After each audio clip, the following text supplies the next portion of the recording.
नमस्कार मित्रों, आपका स्वागत है आपके अपने YouTube चैनल शेखर एस्ट्रोलॉजी में। आज हम चर्चा करेंगे भद्र योग के बारे में। जन्म कुंडली में बुध का स्वगृही या उच्च राशि का होकर केंद्र में स्थित होना भद्र योग के नाम से जाना जाता है। भद्र योग जीवन में क्या परिणाम देते हैं एवं यह सफलता में किस प्रकार सहायक होते हैं, आज इस पर चर्चा करते हैं। तो आइए शुरू करते हैं।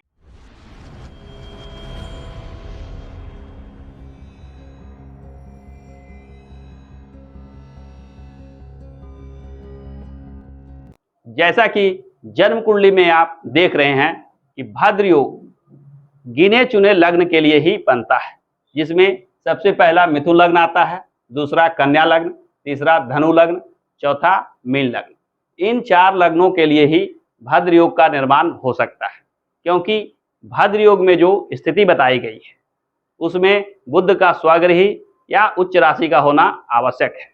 बुध अपनी ही राशि में कन्या राशि में उच्च के होते हैं और मिथुन उनकी अपनी राशि मानी जाती है, यानी केवल मिथुन और कन्या यही दो राशि से ही भद्र योग का निर्माण हो सकता है।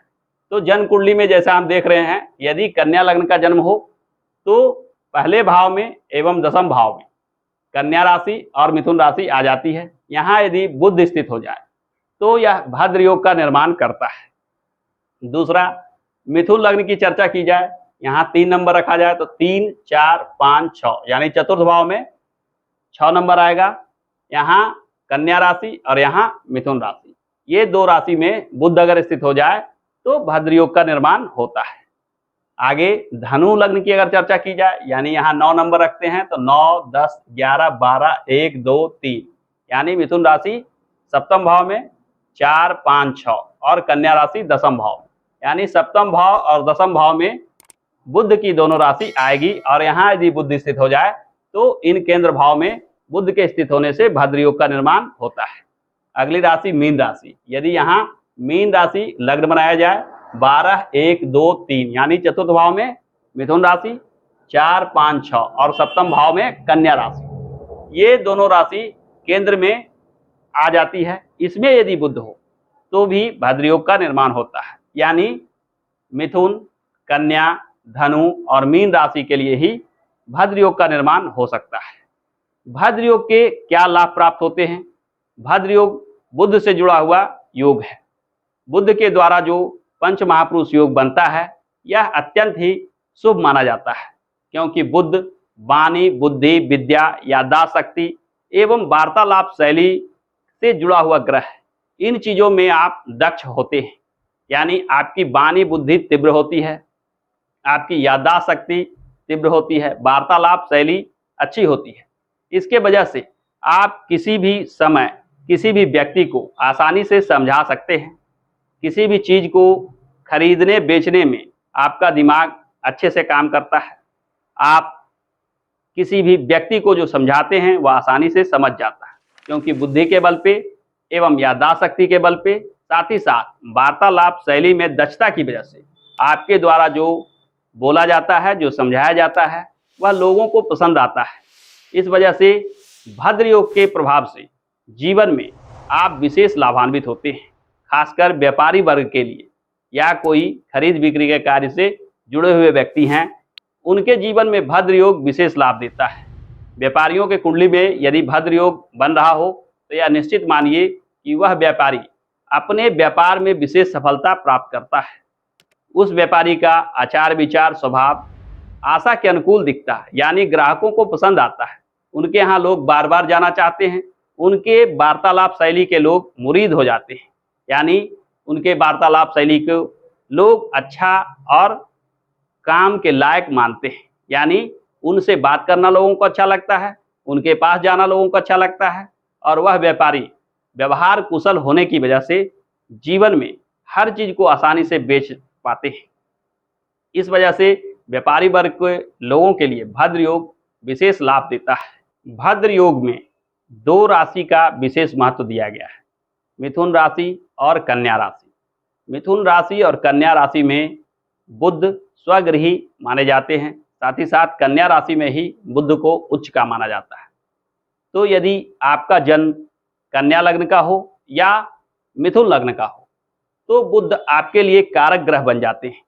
और यदि आपके कुंडली में बुध लग्न में भी स्थित हो जाएं, यानी केंद्र में किसी भाव में 3 नंबर का या 6 नंबर का, कन्या राशि का या मिथुन राशि का, तो भद्र योग का भी निर्माण करते हैं। तो लग्नेश का उच्च होना या लग्नेश का स्वगृही होना और केंद्र में बैठना, ये दोनों स्थिति एक राजयोग की स्थिति बनाता है। यानी ऐसे जातक जिनका जन्म कन्या लग्न या मिथुन लग्न में हुआ है, उनके कुंडली में बनने वाले भद्र योग विशेष लाभ देते हैं। साथ ही साथ धनु लग्न और मीन लग्न में भी भद्र योग का निर्माण होता है। धनु लग्न और मीन लग्न वाले जातकों के लिए जो भद्र योग बनता है, उसका प्रभाव मिथुन और कन्या लग्न वाले जातकों से कुछ कम रहता है, क्योंकि धनु लग्न और मीन लग्न बृहस्पति के प्रभाव में आते हैं। बृहस्पति के स्वभाव की वजह से इनमें कुछ ना कुछ कमी रह जाती है, क्योंकि ये बुध के नैसर्गिक गुण तो प्राप्त करते हैं, परंतु इसका प्रयोग अपने लाभ के लिए कम कर पाते हैं। बृहस्पति के कुछ अपने प्रभाव के वजह से, बृहस्पति के अपने सोच विचार के वजह से बुध का जो फलाफल है उसमें कुछ कमी रह जाता है। यानी व्यवहार कुशल होने के बावजूद भी ये अपने लाभ के लिए एक निश्चित रूप से ही सोच पाते हैं। बृहस्पति के जो शुभ गुण हैं वो लाभ कमाने में अड़चन पैदा करता है। मित्रों, यदि आपके कुंडली में भद्र नामक योग बना है और भद्र योग से जुड़े हुए लाभ प्राप्त नहीं कर रहे हैं, तो यह निश्चित मानिए कि जन्म कुंडली में जो भद्र योग बन रहा है उसमें बुध की स्थिति कहीं ना कहीं कुछ निर्बल है। बुध के साथ यदि कोई ग्रह स्थित हो जाए तो ऐसे भद्र योग कम प्रभावी हो जाते हैं। बुध के अंश कम हो, यानी बुध निर्बल हो रहा हो, तो ऐसे भद्र योग का भी प्रभाव कम देखने को मिलता है। परंतु यदि आपके कुंडली में भद्र योग का निर्माण हो रहा हो और बुध से जुड़े हुए उपाय करते हैं, यानी बुध से जुड़े हुए रत्न आदि धारण करते हैं या बुध से जुड़े पूजा पाठ करते हैं जिससे बुध के फलाफल को बढ़ाते हैं, बुध के बल को बढ़ाते हैं, तो यह निश्चित मानिए कि भद्र योग से जुड़े हुए जो भी लाभ मैंने बताए हैं वह जीवन में आप अवश्य प्राप्त कीजिएगा। बुध के प्रभाव को शुभ बनाने के जो संभव उपाय हैं उन्हें अवश्य करना चाहिए। तो आज के चर्चा में इतना ही।